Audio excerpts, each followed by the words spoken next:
حسبي ربي جل الله.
حضرت عائشہ کہتی ہیں کہ میں نے رسول اللہ صلی اللہ علیہ وسلم کو کسی نفل کی ادائیگی کے لیے، یعنی سنت بھی اصل میں نفل نماز ہے، ایک فرض ہوتی ہے ایک نفل، پھر جو آپ نے زیادہ تاکید سے پڑھی ان کو سنت قرار دے دیتے ہیں اور باقی جو کبھی کبھار پڑھی وہ نفل ہو جاتی. کسی نفل کی ادائیگی کے لیے اتنی جلدی کرتے نہیں دیکھا جتنی جلدی آپ نماز فجر سے پہلے 2 رکعتوں کے لیے کرتے تھے. جلدی پڑھتے نہیں تھے، یعنی اس کی ادائیگی کے لیے آپ فکر کرتے تھے. حضرت عائشہ ہی سے روایت ہے کہ نبی صلی اللہ علیہ وسلم نے طلوع فجر کے وقت 2 رکعت نماز، یعنی فرض کی بات ہے یہاں، آپ نے 2 رکعت نماز پڑھنے کی شان کے بارے میں فرمایا کہ ان کو پڑھنا میرے نزدیک ساری دنیا سے زیادہ محبوب ہے. آپ نے فرمایا جو آدمی عشاء اور فجر کی نمازوں میں آ سکتا ہے تو اس پر لازم ہے کہ وہ آئے، اگرچہ اسے گھسٹ کے کیوں نہ آنا پڑے، یعنی گھٹنوں کے بل یا پیٹھ کے بل گھسٹ گھسٹ کے ہی آنا پڑے تو بھی آئے، لیکن آئے ضرور. کیوں؟ اس لیے کہ جو شخص فجر کی نماز پڑھتا ہے وہ اللہ کی حفاظت میں آ جاتا ہے. رسول اللہ صلی اللہ علیہ وسلم نے فرمایا جس نے صبح کی نماز پڑھی پس وہ اللہ کے ذمے میں ہے، اللہ کی حفاظت میں ہے، اللہ کے ذمے ہو گیا. پس اللہ تم سے اپنی حفاظت کے بارے میں کسی چیز کا مطالبہ نہ کرے. کیا مطلب ہے اس کا؟ یعنی جو اللہ کے ذمے ہے اس پر کوئی ظلم نہ کرے اور ظلم کر کے اللہ کے سامنے جواب دے نہ ہو، اس لیے کہ جس سے اللہ پوچھے گا، مطالبہ کرے گا، یقیناً اسے اپنی گرفت میں لے لے گا اور لے کر منہ کے بل جہنم میں پھینک دے گا. اس سے کیا بات پتہ چلتی ہے کہ جو شخص فجر کی نماز کی حفاظت کرتا ہے وہ اللہ کے قریب ہو جاتا ہے، اللہ کی حفاظت میں ہو جاتا ہے. کسی کو حق نہیں کہ اس پر ظلم اور زیادتی کرے. جو اس شخص پر زیادتی کرے گا جو فجر پڑھتا ہے تو وہ دراصل اس ذمے میں خیانت کر رہا ہے جس کو اللہ نے اپنے ذمے لیا ہے. اور پھر قیامت کے دن اللہ تعالیٰ ایسے شخص کو پکڑے گا. یعنی فجر پڑھنے والے کی عزت اور احترام لازم ہے، کیونکہ صرف مومن ہی اس کی پابندی کرتا ہے. بہت سے لوگوں کے لیے فجر کی نماز بڑی بھاری ہوتی ہے، وہ ایک خاص وقت سے پہلے نہیں اٹھتے. کچھ لوگوں کی اکثر ہی قضا ہو جاتی، وہ چونکہ دیر سے سوتے ہیں تو صبح اٹھ نہیں پاتے، تو ان کی حفاظت اللہ کے ذمے پہ نہیں ہے. تو اس لیے بہت ہی فکر کرنی چاہیے کہ فجر کی نماز قضا نہ ہو.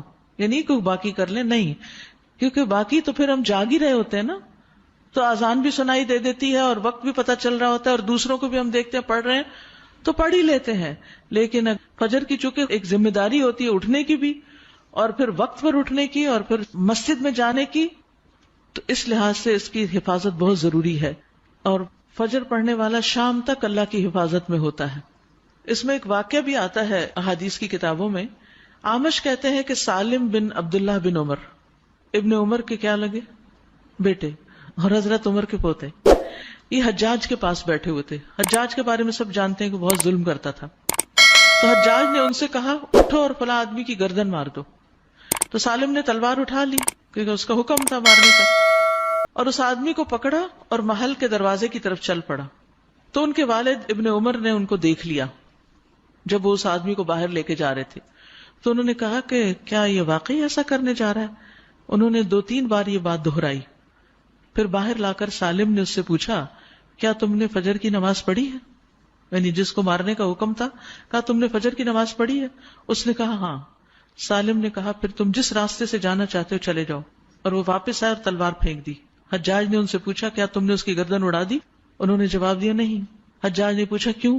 سالم نے جواب دیا میں نے اپنے والد کو یہ کہتے ہوئے سنا ہے کہ رسول اللہ صلی اللہ علیہ وسلم نے فرمایا جس نے فجر کی نماز ادا کی وہ اللہ کی حفاظت میں ہے یہاں تک کہ شام ہو جائے. تو ان کے والد نے ان سے کہا کہ سمجھدار رہو، میں نے تمہارا نام اسی لیے سالم رکھا کہ تم سلامت رہو، یعنی اللہ کے ذمے کے اندر خیانت نہ کرو. تو بہرحال اس سے یہ پتہ چلتا ہے کہ انسان سے بڑے بڑے حادثے، بڑی بڑی مصیبتیں ٹل جاتی ہیں جب وہ فجر کی نماز کی حفاظت کرتا ہے. اب تو الحمدللہ ہر شخص کے موبائل پر الارم ہوتا ہے اور موبائل ہر شخص کے سرہانے ہوتا ہے، تو کوئی بھی یہ نہیں کہہ سکتا کہ میں صبح نہیں اٹھ پایا. 1 نہیں 2 3 الارم لگا لیں، 5 منٹ کے وقفے پہ رکھ لیں اس کو، کیونکہ جو شخص یہ 2 نمازیں پڑھے گا، بخاری میں آتا ہے وہ جنت میں داخل ہوگا. ایک اور روایت میں آتا ہے وہ آدمی ہرگز دوزخ میں نہیں جائے گا جس نے سورج نکلنے سے پہلے اور سورج کے غروب ہونے سے پہلے نماز پڑھی، یعنی فجر اور عصر کی. اور پھر آپ نے فرمایا ان نمازوں میں سستی نہ کرو اگر تم اللہ کا دیدار کرنا چاہتے ہو، اس طرح کہ جیسے تم 14ویں کے چاند کو دیکھتے ہو اور تمہیں کوئی دھکم پیل کا بھی واسطہ نہیں پڑے گا. یعنی جو ان نمازوں کی حفاظت کرتا ہے وہ اللہ کے دیدار کے قابل ہوگا. اور پھر بعض اوقات لوگ رات قیام کرتے رہتے ہیں، آخر حصے میں سو کے فجر قضا کر دیتے ہیں. کیا ہے تہجد کے لیے اٹھے تھے، وہ آنکھ نہیں پھر کھلی فجر کے لیے. تو یہ نہیں ہونا چاہیے. عمر رضی اللہ عنہ کہتے ہیں میں صبح کی نماز با جماعت پڑھوں یہ مجھے اس سے زیادہ محبوب ہے کہ میں ساری رات قیام کروں. ساری رات کے نوافل سے زیادہ محبوب ہے کہ فجر کی نماز جماعت کے ساتھ. ہاں منافق پر فجر کی نماز بھاری ہوتی ہے، تو منافقت سے نکلنے کے لیے، نفاق سے نکلنے کے لیے اس نماز کی پابندی ضروری ہے. ابی بن کعب کہتے ہیں ایک روز رسول اللہ صلی اللہ علیہ وسلم نے ہمیں صبح کی نماز پڑھائی.